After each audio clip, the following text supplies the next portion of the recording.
Salam. DİM 20 sınav test toplusundan 12-ci sınavın ümumi sınavın izahına baxaq. 30 sualdan ibarətdir. Demək, başlayaq birinci sualdan. Birinci sualımız şərti görürük. Məsələdə verilən şərt görünür. CF2-dir bu hissə. CH3, AH2, YD3, AB4 olarsa gördüyümüz fiqurun sahəsimizdən soruşur. Biz nə edirik? H və Y nöqtələrini aşağı hissədən birləşdiririk. Yuxarı 2 olduğu üçün aşağıda 2-dir. Çünki şərtdə deyib ki, bütün bucaqlar düz bucaqdır burada. Yəni onda bu gördüyümüz ABCD artıq düz bucaqlı olacaq. Onda biz içəridə qalan həmin fiqurun sahəsini tapmaq üçün ABCD fiqurunun sahəsindən çıxmalıyıq. Belə yazaq da CF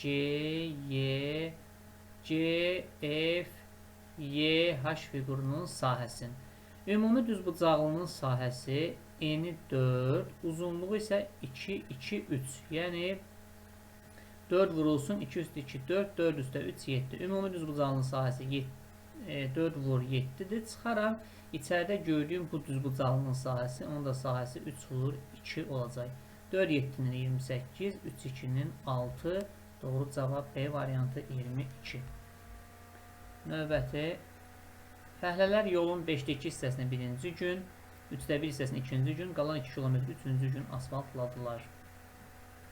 Demək, bu bizim olsun yolumuz. Birinci gün 5-də 2 hissəsin, ikinci gün 3-də 1 hissəsin, sonra isə qalan yolun üçüncü gün, yəni 2 kilometrin asfaltladılar. Biz əvvəlcə görək cəmi birinci, ikinci gün hansı hissə asfaltlanıb. Ona görə 5-də 2 ilə 3-də 1-i toplayarıq. Burada ortaq məxrəc 15-dir. 5-ə bölünər 3 dəfə 3 2-nin 6, 3-ə bölünər 5 dəfə 5 1-in 5 oldu. 15-də 11. Deməli bunlar birinci və ikinci gün 15-də 11 hissəsini asfaltlayıblar. Onda asfaltlanmamış yol olur. 15-də 15-dən çıxırdı 15-də 11-i, qalırdı 15-də 4. Yəni 15-də 4 hissəsi 2 olan ədədi axtarırıq biz. Hissəsinə görə ədədi tapmaq üçün ədədi hissə göstərən kəsrə bölmək lazımdır. Yəni 2-ni 4-də 15-ə vururuq. Doğru cavab 7,5 olacaq. D variantı. Sonra tənliklər sistemi. Birinci verilən tənliyin hər tərəfini 24-ə vururam əvvəlcə. 24-ə vururam ki, kəsr etsin. Onda olacaq birinci tənliyim 8x çıxılsın 3y bərabərdir 24. İkinci tənliyi olduğu kimi qalır 5x üstə gəl 3y bərabərdir 54. Tənliklər sistemini alt-alta toplasaq, alarıq ki, 13x bərabərdir 78. Buradan alınır x bərabər 6. Çünki 78-i 13-ə bölsək 6 eləyər. İkinci tənlikdə gətirib biz x-in yerinə 6 yazsaq, onlar 5 vurulsun 6 üstə gəl 3y bərabərdir 54. Burada 3y bərabər 5 6-nın 30, 54-dən 30 çıxanda 24. Y də olar 8. Bizdən x plus y cəmini soruşduğu üçün doğru cavabımız 6 üstə gəl 8, yəni 14 A variantı. Növbəti sualımız faizinə görə ədədin tapılması və ədədin faizinin tapılması. 40% 60 olan ədədi soruşur bizdən. Faizinə görə ədədi tapmaq üçün biz ədədi 100-ə vurub faiz göstərən ədədə bölürdük. İndi biz həmin ədədi bu şəkildə yazırıq və deyib bu ədədin 80%-ni tapır. Yeni ədədimiz bu olduğu üçün bunun 80%-ni tapanda 80-ə vurub 100-ə bölürdük. Burada 100-lər ixtisar gedir, 80-lə 40 gedir, 2 qalır. 60-ı da 2-yə vursaq 120 doğru cavabımız olacaq. Bu ədədi silsiləsinin mənfi ədədlərinin sayını soruşur. Burada biz görürük ki, bunu şifahi belə yoxlama olanı tapmaq olar, amma vaxt aparar. Birinci həddimiz mənfi 3,2-dir. İkinci həddimiz mənfi 2,7-dir. Biz silsilə fərqini tapa bilərik. Çünki burada silsilə fərqi bizə lazımdır. İkinci həddən birinci həddə çıxsaq, onda biz 0,5 alaraq 0,5. Çünki 0,5 qədər artır hər dəfə. Bunun n-ci həddinin düsturuna görə AM bərabərdir A1 üstəgəl D vurulsun n-1. A1 bizdən -3,2-dir. Silsilə fərqi 0,5-dir. Vurulsun n-1. Mənfi ədlər dediyi üçün kiçikdir 0 yazıram. Bu bərabərsizliyi həll etsək 0,5n. Mötərizəni vurub açıb sağa keçirsək hamısın. Onlar mənfi deməli 0,5, 3,2, 3,7 olacaq. Alınır n kiçikdir. 7 tam neçəsə olacaq. 7 tam neçəsə, 7 tam neçədən də kiçik 7 dənə hədd var. Deməli bizdən ilk 7 həddin cəmini soruşur bu. İlk 7 həddin cəmi 7 dənə mənfi hədd var. S7 bərabərdir 2A1 üstəgəl D vurulsun n-1 böl 2 vur 7 düsturu ilə yola çıxarıq. Buradan yazıram ardın. PDF-də yer olmadığı üçün. Deməli 2A1 2 vurulsun -3,2 üstəgəl D vurulsun n-1 6 olur. Bölünsün 2 vurulsun 7. Burada -6,4 üstəgəl 3 bölünsün 2 vurulsun 7. Burada da doğru cavabımız demək -2,6 -6,4 3 gələndə -3,4 2-yə bölündə -1,7 variantı -11,9 olacaq doğru cavabımız. 6-cı sualda funksiyaların 2 funksiya verilib bizə. Bu düz xətlərin kəsişmə nöqtəsi bu funksiyanın qrafiki üzərindədir. Əgər bu verilən iki funksiyanın kəsişmə nöqtəsi bizə lazımdırsa, biz onları bərabərləşdiririk. Kəsişmə nöqtəni tapmaq üçün. X-ları bir tərəfə, ədədləri bir tərəfə aparsaq, X-ı 4 taparıq. Hər hansı bir funksiyada yerinə yazsaq, zaten ikinci funksiyada X-in yerinə 4 yazsaq, Y-i 10 tapmış olarıq. Deməli, bizim kəsişmə nöqtəmiz 4, 6-dır. Verilən funksiyada, yəni ikinci kvadratik funksiyada Y-in yerinə 6, X-ların yerinə isə 4 yazsaq, onda biz rahatlıqla A-nı tapmış olarıq. A bərabərdir. Deməli, 4, 4-ün 6, 16-dan 20 çıxandır, -4, sola keçsə, müsbət 10, bir dəqiqə, olacaq deməli, üzr istəyirəm, Y-imiz 10 idi. Y 10-dur, burada 10 bərabərdir. 16-dan 20 çıxsaq, -4, A olacaq 14. Doğru cavab D variantı. Bərabər yan trapesiyanın diaqonalı iti bucağını 25 və 38 dərəcəli iki bucağa ayırır. Bərabər yanlı trapesiyanı çəkdik. İti bucağın diaqonalı iti bucağı, həmin bu diaqonaldır. İti bucağı da budur. Tutaq ki 25 38-ə ayırır. Fərq etməz. 25-i bura, 38-i bura yazarıq.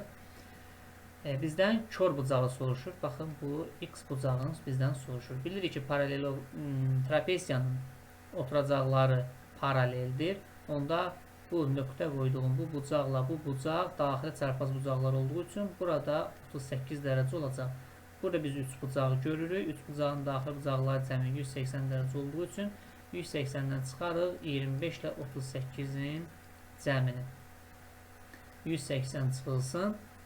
25 üstə 38 gəlsək alınar 63 dərəcə. Bu da 117 dərəcə verir bizə C variantı. Hündürlüyü 24 olan silindrin oturacağının radiusu onunla eyni böyüklükdə olan kürənin radiusuna bərabərdir. Deməli, əgər eyni böyüklükdə deyirsə, silindrin həcmi kürənin həcminə bərabər olmalıdır. Silindrin həcmi tapılır pi r kvadrat h düsturu ilə, hündürlüyü bizə verib 24. Kürənin həcmi tapılır 3/4 pi r kubla. Burada pi r kvadratla pi r kub ixtisar aparsaq, radiusun biri burada qalacaq. 24 ilə 6-nı ixtisar aparıb, burada 6 qalar.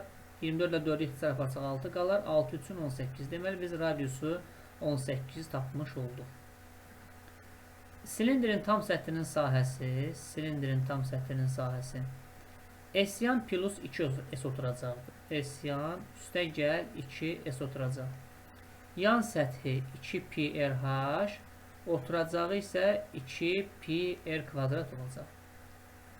Kürənin səthinin sahəsi 4πr kvadratdır. İndi biz verilənləri nəzərə alıb yerinə yazsaq, olacaq 2π, radiusumuz tapmışdıq 18, hündürlüyümüz 24, üstə gəl 2 vurulsun. Mən indi silindrin tam səthinin sahəsini yazıram. 2πr kvadrat, yəni 18-in kvadratı bu silindrin səthinin sahəsidir. Deyir ki, nə qədər çoxdur kürənin səthinin sahəsindən. Kürənin səthinin sahəsi isə 4π, mütəzzi ehtiyac yox idi, 4πr kvadrat olacaq. Bunu sadələşdirsəz, doğru cavabımız 216π olacaq. D variantı. Növbəti loqaritmik tənliyidir və bunu əvəz etməklə kvadrat tənliyə gətirərik. Loqaritma 3 əsasdan x-i 1t əvəzləməsi aparırıq. Onda alınır ki, t kvadrat çıxılsın 5t üstə gəl 6 bərabərdir 0. Bu kvadrat tənliyin bir kökü 2, digər kökü isə 3-ə bərabərdir. Əvəz etmədən loqaritma 3 əsasdan x-i bir dəfə 2-yə bərabər edərəm. Buradan alınan x bərabər 3-ün kvadratı, yəni 9. Digər tərəfdən loqaritma 3 əsasdan x-i növbəti kökə 3-ə bərabər edərəm. Alınan x bərabər 3-ün kubu, yəni 27. Tənliyin köklər cəmi bizdən soruşur. 9 üstə 27 gələrik. Doğru cavab 36 Y variantı.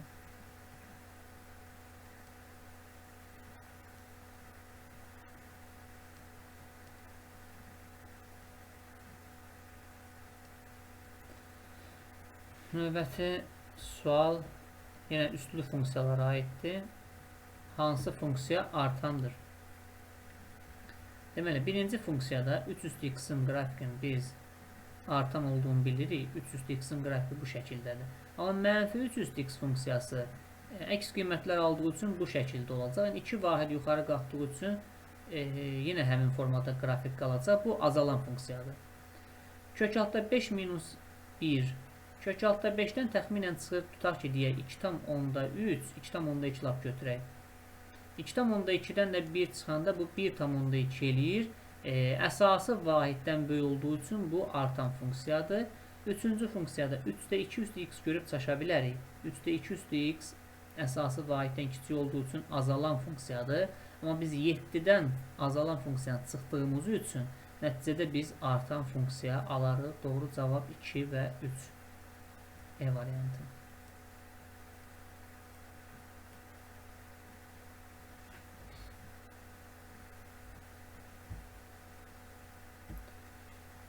Deməli, şəkli görürük. Radiusu 24 olan AMC qövsünün uzunluğunu soruşur. Qövsün uzunluğu düsturu PR alfa bölünsün 180 dərəcədir. Pi vurulsun, radius 24'dür. Bucaq 30 dərəcə olması bizi çaşdırmasın. AMC qövsünün dərəcə ölçüsü 60 dərəcə olacaq. Çünki söhbət burada alfa dediyimiz qövsün dərəcə ölçüsü və mərkəzi bucağa bərabərdir. 180 ilə 60 ixtisar gedir. 3 qalır. 24 3-ə bölsək 8 pi alınır.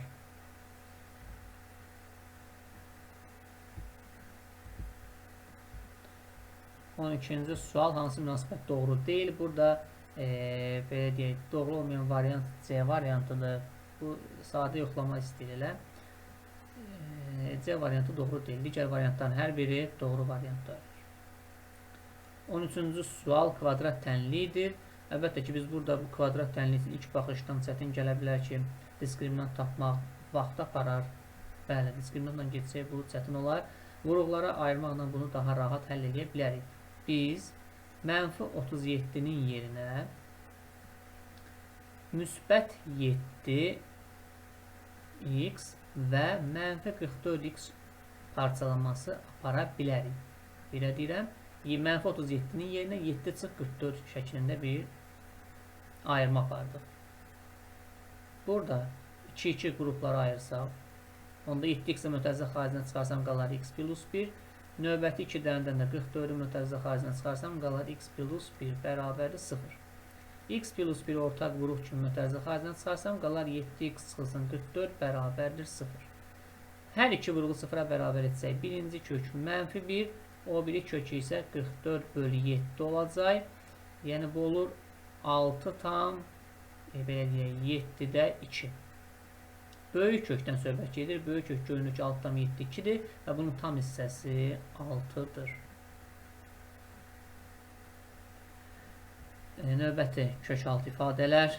Biz bilirdik ki, burada kvadratla, cüt dərəcədə kvadratla kök gedir, ifadənin modulu qalır. 2 çıxılsın kökdə 7. Burada da 4-cü dərəcələr cüt dərəcə olduğu üçün yenə də modul çıxılsın. Burada isə dərəcələr tək olduğu üçün modula ehtiyac yoxdur. İfadənin özü kökdən çıxır. Moduldan müsbət ifadə alındığı üçün, modulun içərisində mənfi də olsa, müsbət də olsa, həmişə müsbət çıxdığı üçün biz yoxlayırıq ki, 2 kök altda 7-dən kiçik olduğu üçün bu ifadə mənfidir. Bunu müsbət etmək üçün bunun əksini yazacağım. Çıxılsın. 3 çıxılsın kökdə 7. Bu ifadə müsbət ifadə olduğu üçün moduldan özü kimi çıxır. Amma qarşıda mənfi olduğu üçün o işarə dəyişir. Bax, bu mənfiyə görə o işarə dəyişdi. Çıxılsın, mötərizəni açsın. Plus 9 olacaq burada. Kökdə 7 üzrə kökdə 7 gələndə 2 kökdə 7 olur. Mənfi ilə müsbət islah olur. Mənfi 2-dən 3 çıxanda mənfi 5, mənfi 5 üzrə 9 gələndə 4 alınır. Növbəti çoxədlilər mövzusu. A1-in dərəcəsi 7-dir. Onu belə eləyə bilərik də. A1-in yerinə x üstü 7 yazarıq, amma kvadratı var. A2-nin yerinə x üstü 5 yazarıq, onun kubu var. Bu bir mötərizə. Hər birini x kimi yazdım. Vurulsun A1 yenə x üstü 7-dir. A2-nin yerinə x üstü 5, ümumi qüvvətdə 4. Buradan görək nə alınacaq. Bizdən çoxədlinin dərəcəsini soruşur. Bax, bu birinci mötərizədə çoxədli görürəm. Çoxədlinin dərəcəsi deyəndə içində ən böyük dərəcəni götürməliyik. Burada 7 2-yə vurulur 14 eləyir. Burada 5 3-ə vurulur 15 eləyir. Deməli, birinci mötərizənin ən böyük qüvvəti 15-dir. İkinci mötərizədə ən böyük qüvvət burada 7-dir, burada 5-dir. 7-ni götürürəm, amma əlavə olaraq bir 4 qüvvəti olduğu üçün 7 4-ə vurulur, 28 olur. Bir növ belə deyək, x üstü 15 birinci hissədə, x üstü 28 ikinci hissədə yaranır və əsaslar eyni olanda qüvvətlər toplanır. 15 üstü 28 gəlirik, doğru cavab 43 olacaq. 43 olacaq doğru cavabımız. İkinci hissədə isə bir növbəti sualımız trigonometrik tənliklərə aiddir. Trigonometrik tənliklər. Bu kəsir hazır düsturudur. Hazır düsturdur bu. Tangens alfa çıxılsın tangens beta bölünsün 1 plus tangens alfa tangens beta. Bu hazır tangens alfa minus beta'nın açılışıdır. Yəni bu da bizə verir elə tangens 5x bərabərdir kök altı 3. Buradan alınır ki 5x bərabərdir arctangens kök altda 3 üzərinə gəl pi k. 5x bərabərdir tangens kök altda 3'ü alır 60 dərəcədə. Yəni onun dərəcə ilə yazacağım. 60 üstə gəl 180k şəklində yazıram. Hər tərəfi 5'ə bölsək alınar 12 dərəcə üstə gəl 36k. Bizim ümumi kök düsturumuz baxın bu şəkildə oldu. 12 üstə 36k. Sadəcə deyir ki kök yerləşsin 0-90 aralığında. Burada biz k-ya artıq qiymətlər verməliyik. K-ya 0 versək alınacaq x bərabər 12. Çünki 36-nın 0-a vurub üstünə 12 gəlsək 12 alır. Mənfi verə bilmərik. Çünki k-ya mənfi versək kökümüz mənfi olar, ödəməyəcək. K-ya 1 versək 36-nı 1-ə vurub üzərinə 12 gəlsək olacaq 48 dərəcə. K-ya 2 versək 36-nı 2-yə vursaq 72, 72 üstə 12 gələndə 84 dərəcə. K-ya 3 versək artıq bu 90 dərəcəni keçdiyi üçün ödəməyəcək. Bizim köklərimiz 12, 48 və 84-dür. 12 üstə 48, 60, 60 üstə 84, 144 dərəcə doğru cavab.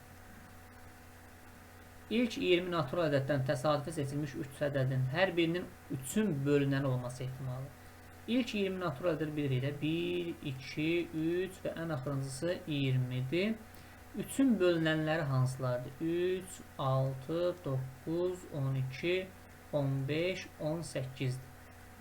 Ehtimal bərabərdir.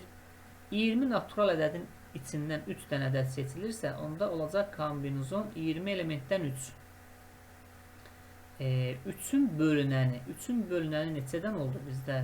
6 dənə 3-ün bölünəni var. Onda kombinizon 6 elementdən 3 dənə həmin bu 6 dənənin içindən seçilməlidir. Bu kombinizonu hesablasaq, doğru cavabımız 57-də 1 olacaq da mən hesablamıram burada. 57-də 1. Oturacağı diaqonalları 6 və 8. Onlar arasındakı bucağı 30 olan qabarıq dördbucaqlı, hündürlüyü 14 olan prizmanın həcmi. İxtiyarı bir dənə elə belə təsadüfi çəkirəm. Belə bir prizma. Baxın, belə bir prizma çəkirəm.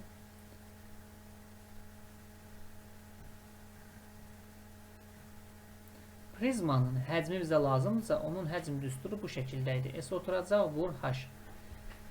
Oturacağı bizə deyir ki, hər hansı dördbucaqlıdır. S oturacaq bərabərdir. İxtiyari dördbucaqlının sahə düsturu bu şəkildə idi. 2-də 1, D1, D2, sinus alfa. 2-də 1 vurulsun. Diaqonalın biri 6-dır, biri 8-dir. Onlar arasındakı bucaqdır burada alfa. Onu da bizə 30 dərəcə verib. Sinus 30 dərəcədə 2-də 1-dir. 2-də 1 vur, 2-də 1 vur, 6 vur, 8. Bu olur 20. Deməli 6, 8, 48, 48-i 4-ə bölsək 12. Oturacağın sahəsi 12-dir. Həcm bərabərdir. S oturacaq. Vurulsun. Hündürlüyü də 14 verib. Belə olur da. Bunu doğru cavabımız 168 olacaq. Növbəti limit mövzusuna aiddir. Biz bu limiti əldə etmək üçün bunun məxrəcinə 1 atırıq. 1 atırıq və kəsirin surət və məxrəcin surətin qoşmasına vururuq burada. Surətin qoşmasına vururuq. Onda olacaq limit n yaxınlaşır sonsuzluğa 3n çıxılsın 9n kvadrat plus 5n üstə gəl 2 vurulsun 3n üstə gəl 9n kvadrat üstə gəl 5n plus 2. Bax, bunun plusuna vururam. Surəti də, məxrəci də. 3n üstə gəl 9n kvadrat plus 5n plus 2 bərabərdir. Limit qalır yerində. N yaxınlaşır sonsuzluğa. Kəsirin surətinə diqqətlə baxsaz a minus b, a plus b var. Olacaq birincinin kvadratı, yəni 9n kvadrat. Çıxılsın ikincinin kvadratı. Bu kökün kvadratı, kvadratla kök gedir, elə özü qalır.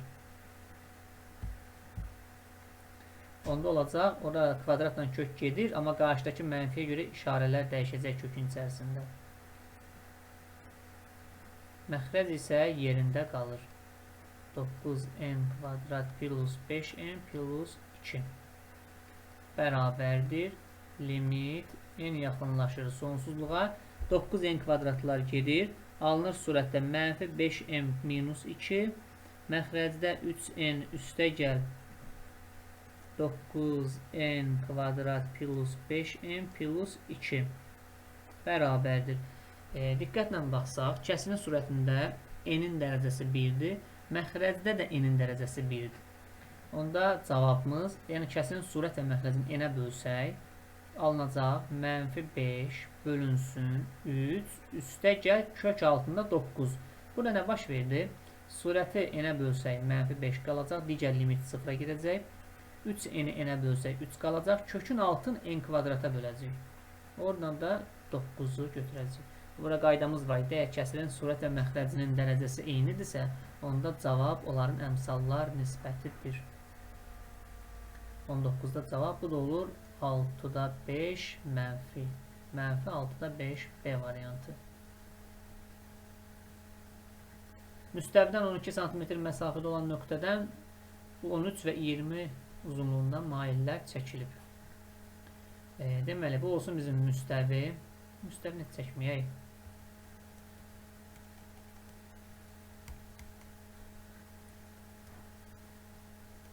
Həmin nöqtəmiz, bax, bu A nöqtəsidir. A nöqtəsi müstəvidən 12 cm məsafədədir. 2 mail çəkilib. Biri 12-dir, 13-dür, digəri isə 20-dir. Proyeksiyaları cəmini soruşur. Proyeksiya nədir? Bunları biz birləşdirsək, bax, bu bir proyeksiyadır. Bunlarını da birləşdirsək, bu da növbəti proyeksiyadır. 2 dəfə Pifaqor tətbiq edərik. Bir dəfə 13-ün kvadratından 12-nin kvadratını çıxsaq 5 alarıq. Biz buranı tapdıq 5. Bir dəfə də 20-nin kvadratından 12-nin kvadratını çıxsaq 400-dən 144 çıxanda 256 eləyir. Ondan da 16 çıxır kök. Buranı da taparıq 16 və bizə deyir bunların proyeksiyaları cəmin tap 5 üstü 16 21 olacaq.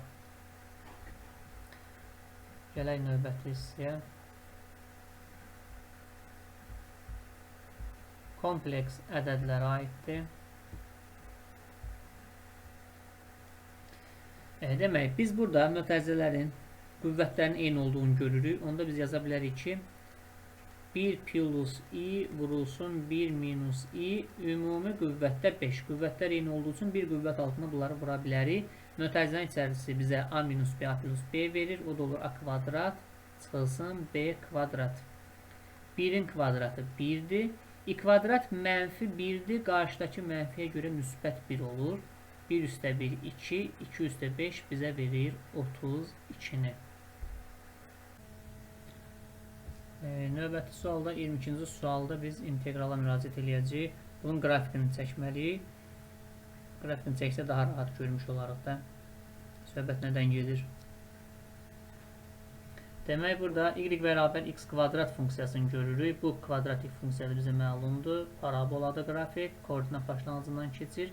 Növbəti y bərabər x plus 2 ordinatı 2 nöqtəsində kəsən belə bir düz xətdir. Və 2. Bunlarla məhdudlanan sahə bax buradır. Biz bunların kəsişmə nöqtəsini tapmalıyıq. Sərhədlərin yerini tapmalıyıq. Bundan ötürü neyniyək? 2 funksiyanı bir-birinə bərabərləşdirməliyik. X kvadrat bərabər x plus 2. Bunların hər birinin hamısını sola keçirsək, belə bir ifadə alarıq. Kvadrat tənliyi. Bu kvadrat tənliyin bir kökünü biz taparıq. Mənfi 1, o biri kökü isə müsbət 2-dir. Deməli, bunların kəsişmə nöqtələri, absisləri, kəsişmə nöqtəsinin absisləri mənfi 1 və 2 olacaq. Onda biz tələb olunan sahəni tapmaq üçün integral mənfi 1-dən 2-yə qədər yuxarıda olan düz xəttdən biz aşağıdakını çıxırdıq da, adətən belə olurdu. Demək, x plus 2-dən çıxarıq x kvadrat dx. Və bunu da integralını tapsaq, olacaq x kvadrat bölü 2 üstə gəl 2x çıxılsın x kub böl 3 və sərhədləri mənfi 1-dən 2-yə qədər olacaq. Birinci 2 qiymətin yerinə yazsaq 2-nin kvadratı 4, 4-ü 2-yə bölsək 2, üstə gəl 2, 2-nin 4 çıxılsın 8 böl 3. Bu birinci çıxılsın. Məlum ki, bu Newton-Leibniz düsturu ilə hesablanır da. Birinci yuxarı sərhədin qiyməti yerinə yazılır. Çıxılsın aşağı sərhədin qiyməti funksiyada yerinə yazılır. Tapdığımız mütay funksiyada. Müəyyən integral kimi hesablayırıq da. Sonra mənfi 1-i yerinə yazsaq, mənfi 1-in kvadratı 1 olur 2-də 1. Çıxılsın 2 1-in mənfi 2 olur. Burada üstə gəl 3-də 1 alınır. Bərabərdir. Mötərizəni açsaq, birinci kəsirləri 1 hesablayarıq. Görək nə olur? 2 üstə gəl 4. Bu olur 6. 2 üstə 4 6. Çıxılsın 3-də 8. Çıxılsın burada 2-də 1 plus 2 minus 3-də 1 var. 6 üstə 2 gələrik 8. Burada mənfi 3-də 1 ilə mənfi 3-də 8, mənfi 3-də 9 elir. O da mənfi 3-dür. Çıxılsın bir yana doğru 2-də 1 var. 8-dən 3 çıxanda 5. 5-dən də 2-də 1 də 0,5 olduğu üçün 5-dən 0,5 çıxanda 4,5 olur. Doğru cavab A variantı. Bu belə. Üçbucağın hündürlüklər cəmimizdən soruşur. Biz ümumiyyətlə bu ədədləri tanıyırıq. Əslində bu ədədləri biz tanıyırıq. Bunlar düzbucaqlı üçbucağın tərəfləridir elə. 12, 16, 20. Diqqətlə baxsaq, ikisinin kvadratlar cəmi üçüncünü verir bizə. Elə bu düzbucaqlı üçbucaq olduğu üçün işimiz rahatdır. Düzbucaqlı üçbucağın 2 kateti elə onun hündürlüyüdür. Yəni bunun bir hündürlüyü H1 16-dır. Digər hündürlük 12-dir. Qaldı üçüncü hündürlük. Üçüncü hündürlük hipotenuza çəkilən hündürlükdür. Ya deyirəm düzbucaqlı üçbucağın hündürlüklərindən ikisi elə onun katetləridir. Üçüncü hündürlük hipotenuza çəkilən hündürlükdür. O da AB böl C düsturu ilə tapılırdı. 12 vur 16 bölünsün 20. 16 ilə 20-ni 4'e ixtisar aparsaq, burada 5 qalar, burada 4. 48 böl 5, bu 4. Bərabər 9 tam onda 6 olacaq. 9 tam onda 6. Demək, indi bunları biz toplamalıyıq. Yəni 16, üstə gəl 12, üstə gəl 9 tam onda 6. Bu da 37 tam onda 6 olacaq. Yəni hündürlüklər cəmi 37 tam onda 6-dır.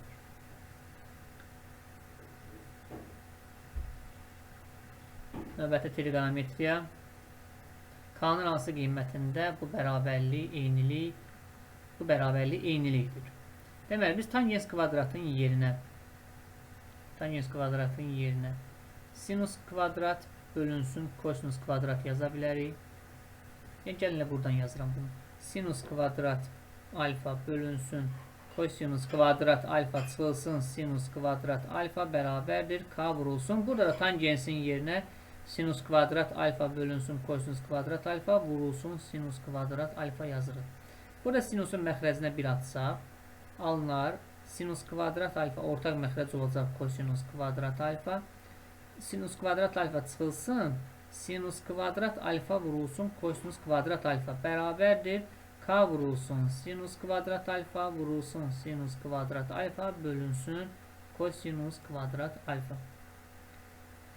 Demək, biz burada sinus kvadratı mötərizə xaricinə çıxarsaq, qalar 1 çıxılsın kosinus kvadrat alfa bölünsün kosinus kvadrat alfa bərabərdir K vurulsun sinus kvadrat alfa vur sinus kvadrat alfa bölünsün kosinus kvadrat alfa.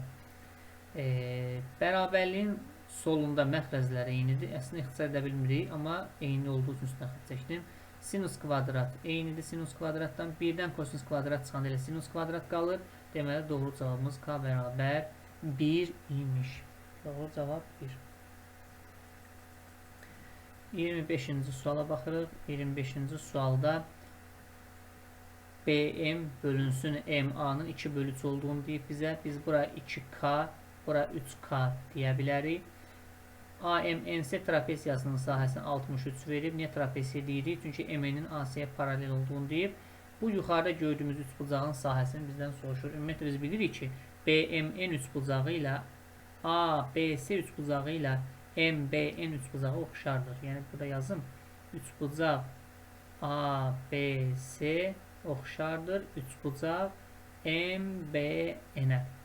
Onda oxşarlığa görə bizdə qaydamız var ki, uyğun tərəflər nisbətinin kvadratı sahələr nisbətinə bərabərdir. Kiçik üçbucağın tərəfi 2K-dır, K-ları yazmıram. Böyük üçbucağın uyğun tərəfi isə 2, 3, 5-ə bərabərdir. 2-nin 5-ə nisbətinin kvadratı yuxarıdakı üçbucağın sahəsinin ümumi üçbucağın sahəsinə olan nisbətidir. Yəni x plus 63-ə. Burada alınır 25-də 4 bərabərdir. X bölünsün x plus 63. Çarpaz qrup x-i tapmaq olar. Daha rahat görünür də burada. Çarpaz qrup x-i tapsaz doğru cavabımız olacaq 12. 12 olacaq. Yəni düz hesablamışıq. Bu görə 25x bərabərdir 4x üstə gəl 4 üçün 12, 2, 1 yadda 4, 6, 24 o da verir 25. 21x bərabər 252. X alınır. Deməli, bəli, 12. Doğru cavabımız 12.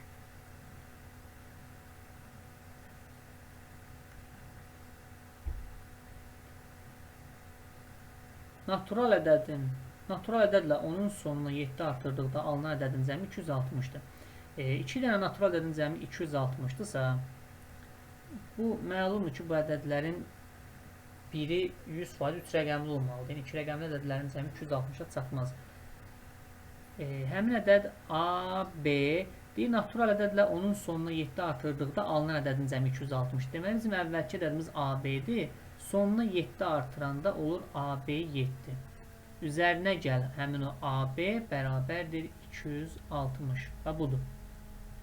Bunları yaxşı olar mərtəbə vahidlərini ayırmadan alt-alta toplayaq. AB 7 üstə gəl AB bərabərdir 260. Alt-alta toplama qaydasına görə 7 üzərindən nə gəlsək sonu 0 eləyər. Məlumdur ki bu 3-dür. 7 üstə 3 gəlsək 10, 0, 1 yadda. Həmin o B 3 olduğu üçün buradakı B-də 3-dür. 3-ün üzərinə biz A bərabər gərək 2 olsun ki 3 üstə 2 gələndə 5, yadımızda 1 qalmışdı, o da 1, 6. Həmin bu A da 2-dir. Deməli bizim birinci ədədimiz 237-dir. İkinci ədədimiz 23-dür. Bizə deyir bu ədədlərin fərqinin modulunu tap. Yəni böyükdən kiçik çıxmalıyıq da. Bu da olur 214. Doğru cavabımız 214. Və bir də bu uyğunluq sualını yazaq. Bununla da yekunlaşdıraq.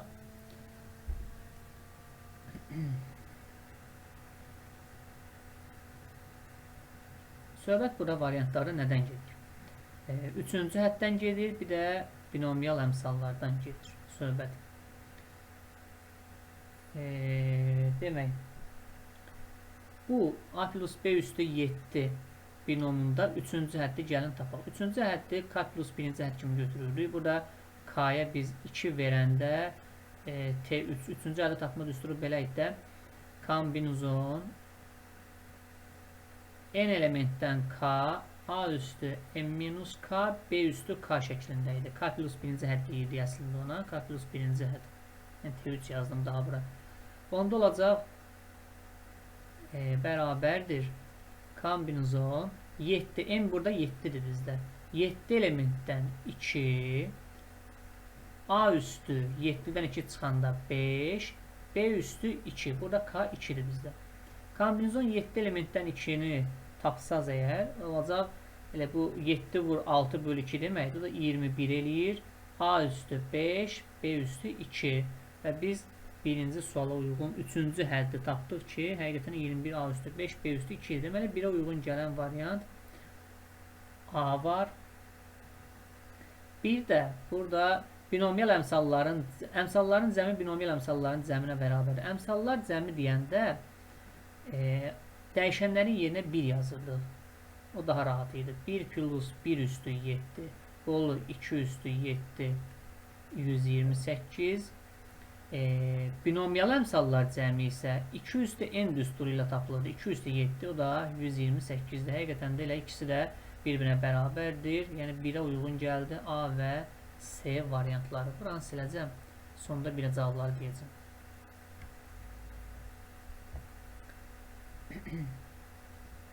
Növbəti uyğunluqda A plus 2B üstü 7'dən burada söhbət gedir.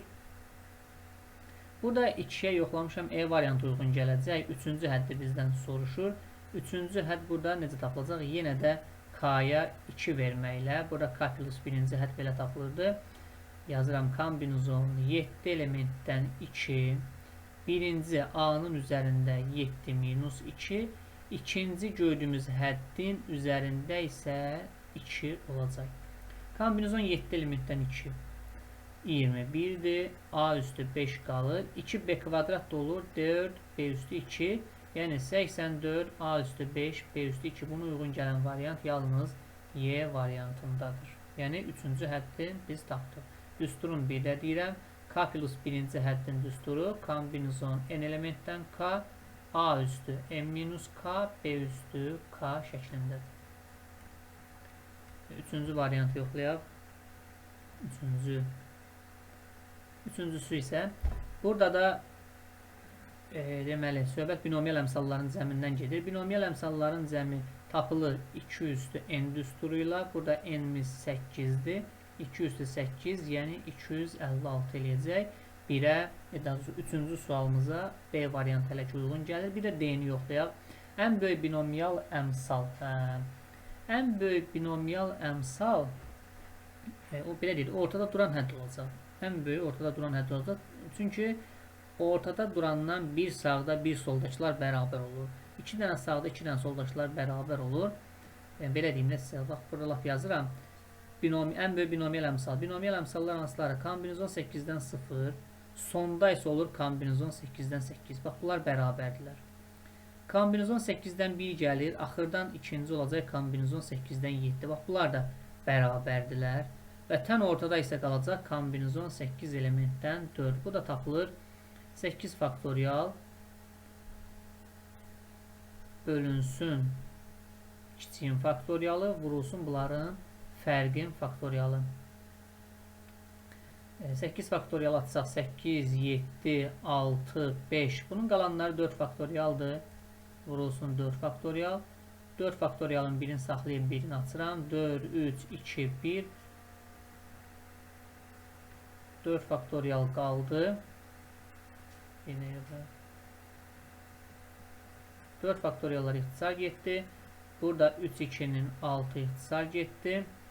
8 ilə 4 ixtisar getdi. 2 qaldı. Doğru cavab 70. Buna həm də D variantı uyğun gəldi. Deməli, başdan bir desək, 1-ə A, S, 2-yə Y, 3-ə B, D variantları uyğun gəldi.